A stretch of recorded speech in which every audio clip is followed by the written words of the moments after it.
Assalamualaikum warahmatullahi wabarakatuh. Hello everyone.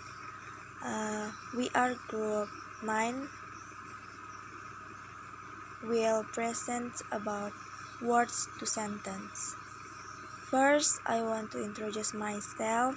My name is Nania Stuti as a first speaker. And then Nurul Wardian as a second speaker, and the last Indri Almira as the last speakers. Okay, let's the first material.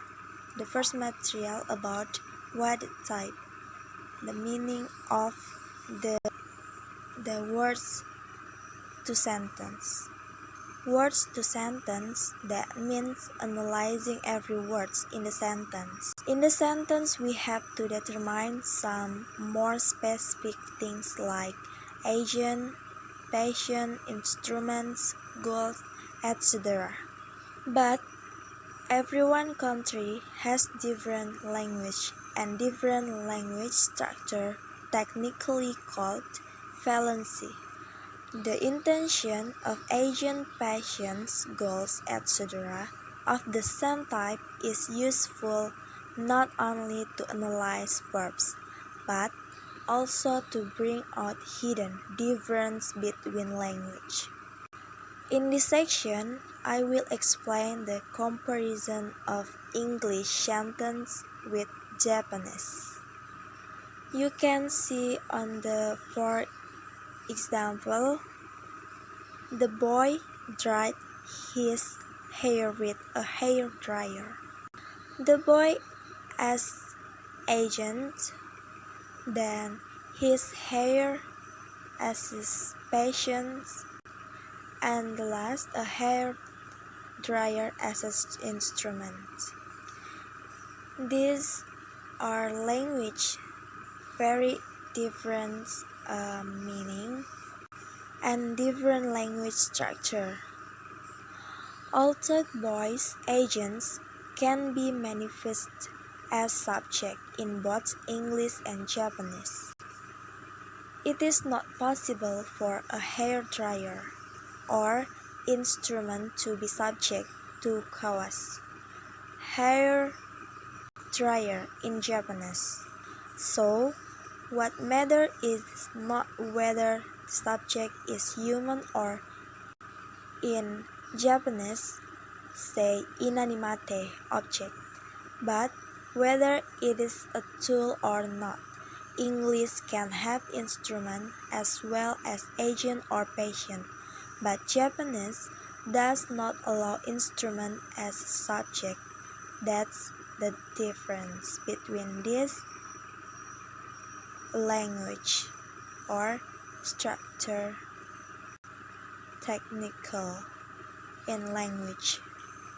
Okay, the next material is preposition for semantic rules. Prepositions are needed in each language to connect one or two nomination with verb. You can see on the symbol. That symbol is no preposition. For example, the baden salt, and there are nothing preposition. A slave girls. Preposition to for orange, and then preposition in to his, then preposition for a camel, and the last preposition with a devious suggestion. If there were no preposition in the press, we would not know the information from a slave girl. So, do you know what good preposition on the or before word of a slave girl? It's a preposition by. Okay, next is underlying order. First, topics and subjects tend to come first in most languages, and question markers commonly come last. More important for us, however, is that the sequence of the other elements that make up a clause is much the same all over the world. Though some languages are quite the reverse of others, this basic clause structure has attracted mass attention as it is somewhat semantic in the nature and nearly universal. For example, question in the following spoken question: what are A. the topics and B. the indicator of question. At one end of the clause is the necklace, the main verb, with its accoutrement between it and the actual end. Moving away from the verb towards the other end, we find another universal tendency, the object. Indirect object required prepositional phrase, general phrase of time, location, and finally at the other end of the sentence are the adverbial phrase of reason or conditional. Okay, the next material will be presented by Nurul Wardian. Okay, the next material is about semantic structure. To show the semantic structure of a proposition, we must put the verb or a symbol for the meaning of it and any preposition it requires. Since the transitive verb to kill relates to things, against and patience, we can write kill x, y as on the left below.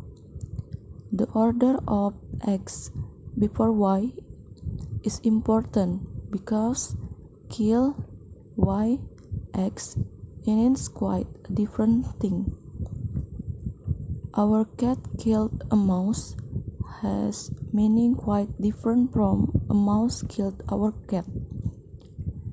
There are also many words that have only one place, but since these do not relate things together, it is perhaps better to call them all predators.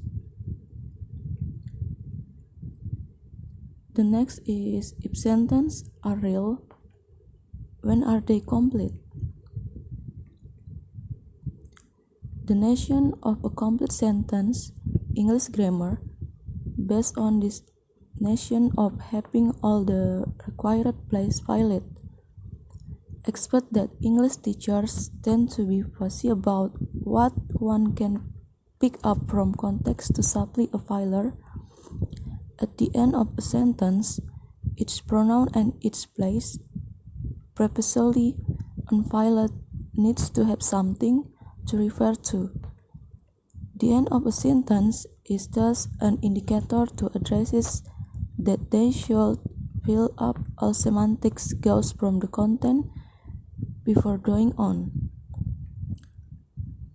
The next material is to be or not to be. To be get lost when we're talking about the semantic of adjective. This is because it has no descriptive content and serves only to help show the synthetic structure of sentence as well as carry tense and mark of the predicate. See below.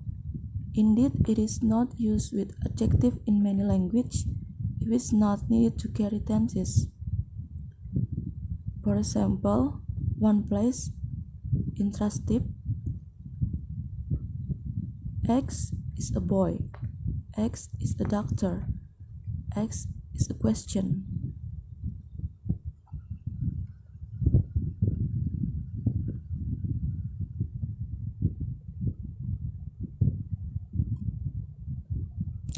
Okay, the next material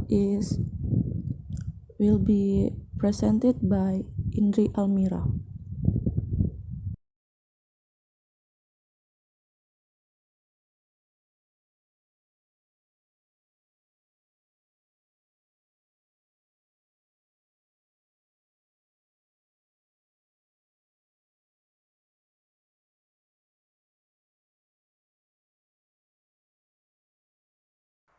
Sentence meaning. Variables like x and y in the meanings of words predicators, that is, are semantic holes which must be filled in to make a proposition.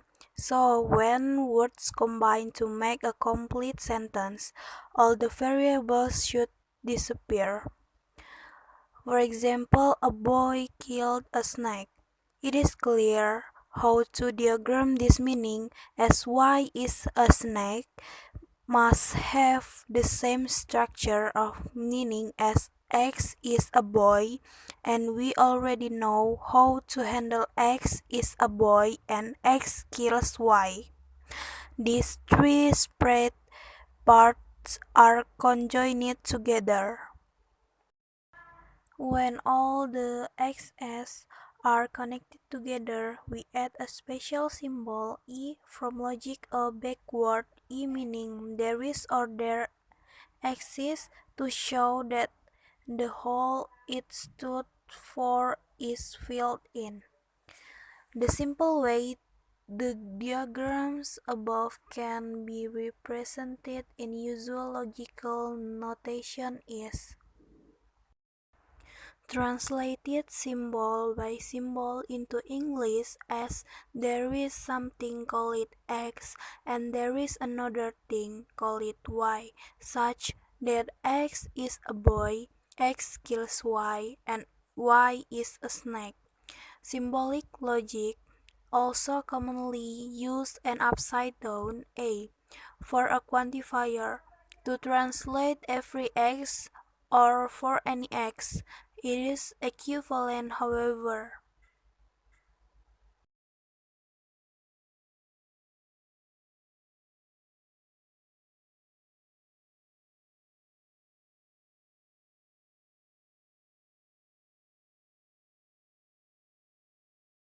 Word meaning, sentence meaning.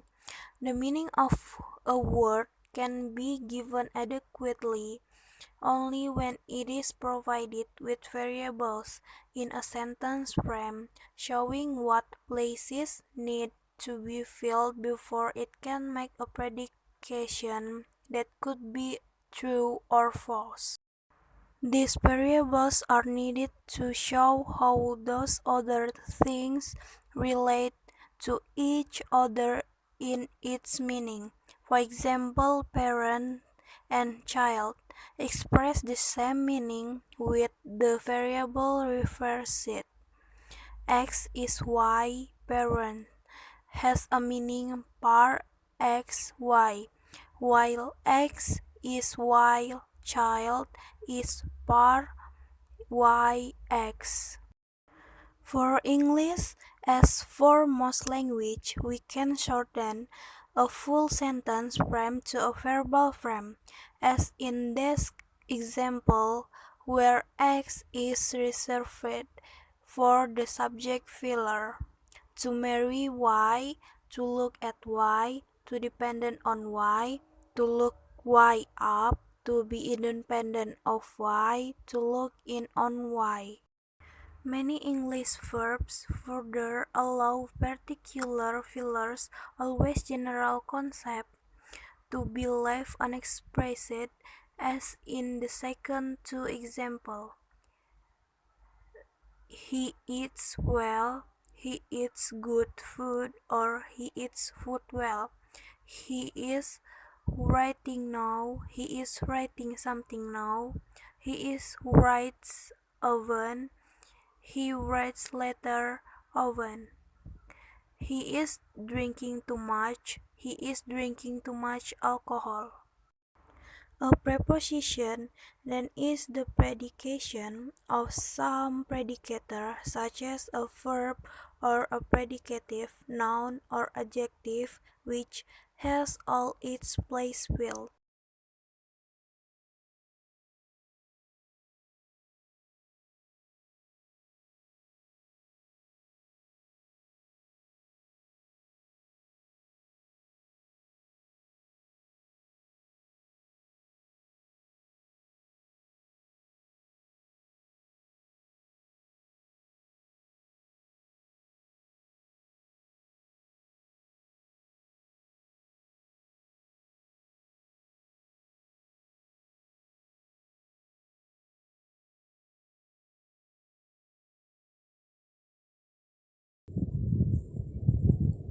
I think that's all of our presentation. Thank you for your good attention and see you.